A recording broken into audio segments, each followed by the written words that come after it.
എക്സാമിന് answer sheet കൂടുതൽ impressive and നീറ്റായിട്ട് പ്രസൻറ്റ് ചെയ്യാൻ പറ്റുന്ന ഒരു 4 ടിപ്സ്. ഫസ്റ്റ് വൺ, നമ്മൾ അബ്രിയേഷൻസ് ഒഴിവാക്കുക. നമ്മൾ മെസ്സേജ് അയക്കുന്ന സമയത്ത് ചില വേർഡ്സ് ഒക്കെ വളരെ ഷോർട്ടായിട്ട് എഴുതാറുണ്ട് അല്ലേ? പക്ഷേ എക്സാം പേപ്പറിൽ നമ്മൾ അങ്ങനെ എഴുതാണ്ട് മുഴുവൻ വേർഡ്സും കംപ്ലീറ്റ് ആയിട്ട് എഴുതാൻ ശ്രദ്ധിക്കാം.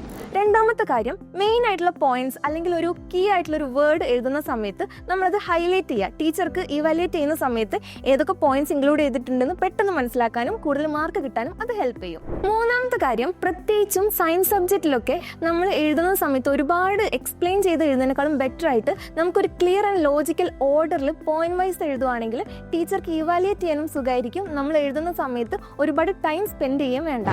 അതുപോലെ നാലാമത്തെ കാര്യം, ഡയഗ്രാംസ് ഇൻക്ലൂഡ് ചെയ്യാൻ പറ്റുന്ന എല്ലാ ആൻസേഴ്സിലും മാക്സിമം ഡയഗ്രാംസ് ഇൻക്ലൂഡ് ചെയ്യുക. അതായത് ഫ്ലോ ചാർട്ടോ മൈൻഡ് മാപ്സോ അല്ലെങ്കിൽ എന്തെങ്കിലും ഗ്രാഫ് പോലെയുള്ള കാര്യങ്ങൾ അല്ലെങ്കിൽ ഒരു ഡയഗ്രാം ലേബിൾ ചെയ്തിട്ടൊക്കെ ചെയ്യുകയാണെന്നുണ്ടെങ്കിൽ കൂടുതലായിട്ട് അട്രാക്ഷൻ കിട്ടാനും അതുപോലെ കൂടുതൽ മാർക്ക് കിട്ടാനും അത് ഹെൽപ്പ് ചെയ്യും.